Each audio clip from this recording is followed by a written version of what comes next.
अस्सलामुअलैकुम, welcome to my easy lectures. आज का जो हमारा टॉपिक है वो है motion of charge particle in uniform magnetic field. आपसे रिक्वेस्ट है कि अगर अभी तक आपने मेरे चैनल को सब्सक्राइब नहीं किया तो इसको सब्सक्राइब करें और नोटिफिकेशन आइकन को भी क्लिक करें ताकि मेरे आने वाली नई वीडियोस की नोटिफिकेशन आपको मिलती रहे। तो चलिए अपने लेक्चर को शुरू करते हैं। Motion of charge particle in uniform magnetic field. अब हम ये कंसिडर करते हैं कि हमारे पास एक कंडक्टर है जिसकी लेंथ है L और n number of charges, positive charges इसके अंदर मूव कर रहे हैं और उनकी वेलोसिटी है v।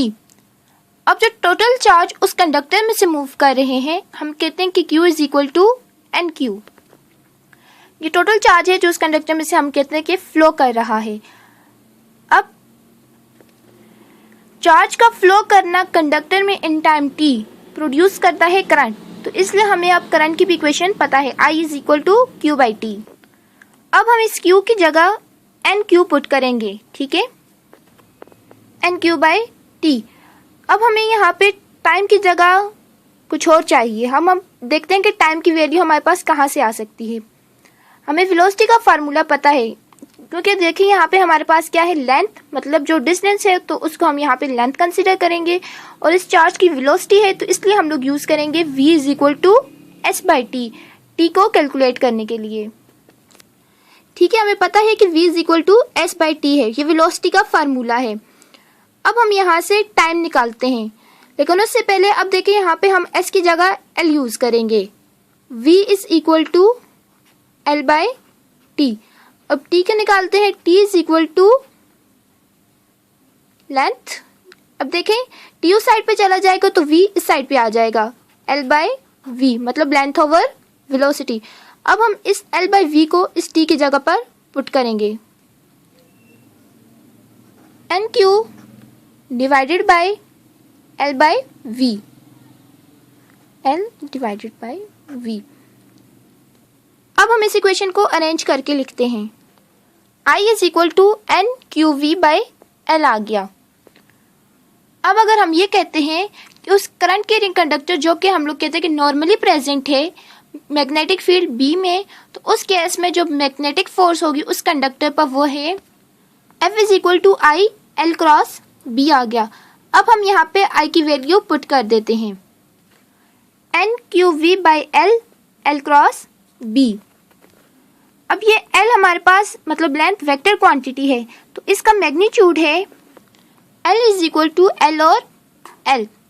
अब हम इसको इस इक्वेशन में इस L की जगह पर पुट करेंगे, F is equal to NQV by L और अब हम यहाँ पे हमने L की वैल्यू या मैग्नीट्यूड पुट कर दिया है। अब देखें ये L और ये L आपस में सेम है इसलिए अब हम इनको कैंसिल कर देंगे। तो अब जो हमारे लिए नई इक्वेशन आएगी, F is equal to NQ VL cross B। अब हम ये कहते हैं कि जो VL है वो इक्वल है V के। अब हम इसमें ये कंसीडर करते हैं कि L जो है वो एक्चुअल में V है, कंसीडर करते हैं, ठीक है। तो अब इस V को हम VL की जगह पुट कर देंगे। अब हम ये कहते हैं कि जो फोर्स कंडक्टर पर अप्लाई हो रही थी वो बेसिकली जो चार्ज उस कंडक्टर के अंदर प्रेजेंट है उसके ऊपर अप्लाई हो रही थी, तो इसलिए अब हमारे पास N हो जाएगा 1 की इक्वल, क्योंकि हम अगर सिंगल चार्ज के लिए अगर देखें तो n इज इक्वल टू 1 होगा। तो अब हमने n की जगह पे जब 1 पुट किया तो हमारे पास इक्वेशन आई F is equal to QV cross B और इस V क्रॉस B का हमें पता है कि इक्वल है V cross B equal to VB sine theta के।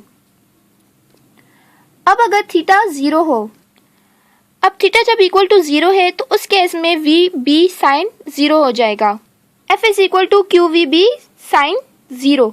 तो पूरी इक्वेशन हो गई 0। इसका मतलब ये है कि जो हमारे पास चार्ज था वो और मैग्नेटिक लाइन जो है या मैग्नेटिक फील्ड जो है उस इन दोनों के दरमियान जो एंगल था वो 0 था। जो चार्ज पार्टिकल था वो पैरेलल था मैग्नेटिक फील्ड के, इसलिए फोर्स हो गई 0। लेकिन अगर वो चार्ज पार्टिकल परपेंडिकुलर हो मैग्नेटिक फील्ड के उस केस में हमारे पास थीटा होगा 90। तो अब हम यहाँ पे पुट करते हैं 90 degree, theta is equal to 90, F is equal to QVB sine 90, sine 90 is equal to 1, इसलिए फोर्स आ गई QVB। इसका मतलब ये है कि जब भी कोई चार्ज पार्टिकल परपेंडिकुलर होगा मैग्नेटिक फील्ड के, तो उस केस में मैक्सिमम फोर्स होगी उस चार्ज पार्टिकल पर। अब अगर हमें डायरेक्शन फाइंड करनी हो उस चार्ज पार्टिकल पर, तो उस केस में हम यूज करेंगे फ्लेमिंग लेफ्ट हैंड रूल। हमने अपने हैंड को कुछ इस तरह से रखना है कि जो थंब हो वो उन दो फिंगर्स पर परपेंडिकुलर हो, मतलब इस तरह से। अब जो ये फर्स्ट फिंगर है ये पॉइंट आउट करेगी डायरेक्शन ऑफ मैग्नेटिक फील्ड को, और ये जो सेकंड फिंगर होगी ये पॉइंट आउट करेगी डायरेक्शन ऑफ वेलोसिटी को, और ये थंब है ये पॉइंट आउट करेगा डायरेक्शन ऑफ फोर्स को। अब हमें पता है कि जो मैग्नेटिक फोर्स उस चार्ज पार्टिकल पर अप्लाई हो रही है वो सिर्फ उसकी डायरेक्शन को चेंज कर रही है, ना कि उसके मैग्नीट्यूड को। तो उसकी जो डायरेक्शन होगी वो मूव करेगा, वो जो चार्ज पार्टिकल होगा वो मूव करेगा इन स्पाइरल पाथ, ठीक है। अब सर्कुलर मोशन के लिए जो सेंट्रीपिटल फोर्स होगी F is equal to mv² by r, तो एट ए टाइम उसके ऊपर मैग्नेटिक फोर्स भी अप्लाई हो रही है। F is equal to qvb। अब इनकी लेफ्ट हैंड साइड सेम है तो हम लोग राइट हैंड साइड को एक जगह पे करके लिख लेते हैं। qvb is equal to mv² by r। अब देखें ये v और v सेम है तो हम इनको कैंसिल कर देंगे, और अब हमें यहाँ से r अगर चाहिए हो तो r इस साइड पर, mv बाय q भी आ गया।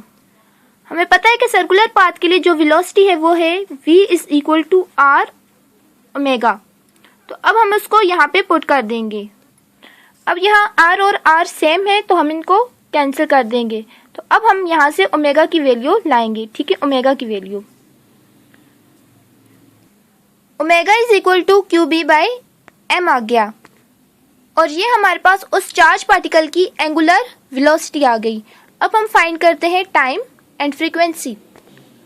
अब जो टाइम पीरियड है वो है t is equal to 2 pi by omega. अब हम यहाँ पे ओमेगा की वैल्यू पुट करेंगे। t is equal to 2 pi by omega, तो ओमेगा की वैल्यू है qb बाय m। अब हम इस इक्वेशन को अरेंज करके लिखेंगे।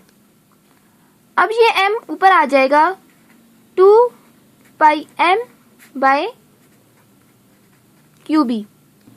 अब हमें फ्रीक्वेंसी और टाइम पीरियड के रिलेशन का भी पता है। f is equal to 1/t, मतलब रेसिप्रोकल ऑफ टाइम हमें फ्रीक्वेंसी देता है। f is equal to 1/t and 1 divided by 2 pi m by qb। अब हम इस इक्वेशन को अरेंज करके लिखते हैं। तो ये इक्वेशन अब हमारे पास आ गई फ्रीक्वेंसी के लिए। होप सो कि आपको आज की वीडियो समझ आई होगी। Thanks for watching my video.